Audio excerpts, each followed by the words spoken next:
అవమానాల్లో నేను ఉన్నానని కృంగిపోవద్దు. ఇతరుల మీద డిపెండ్ అవ్వాల్సి వచ్చింది నేను అయ్యో అనుకోవద్దు.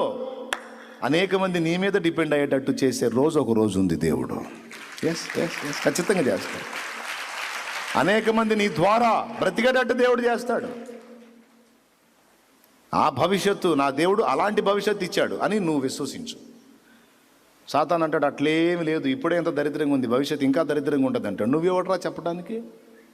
నువ్వేమన్నా నన్ను సృష్టించిన సృష్టికర్తవా?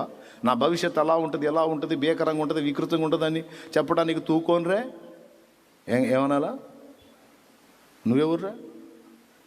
నా లైఫ్ నిర్మించిన వాడు దేవుడు, నా జీవితాన్నే. కాబట్టి నా దేవుడు నా కోసం యోచించిన ఆలోచనలన్నీ రేపటిని గూర్చి మేలుకరమే కానీ కీడుకరం కాదు. ఒకవేళ కీడులున్నా దేవుడు నాకు తోడై ఉన్నందున నాకున్న కీడులు కూడా నాకు మేలులే. ఇది మాట. దేవుడు నాకు తోడై ఉన్నందున నాకున్న కీడులు కూడా నాకు మేలులే.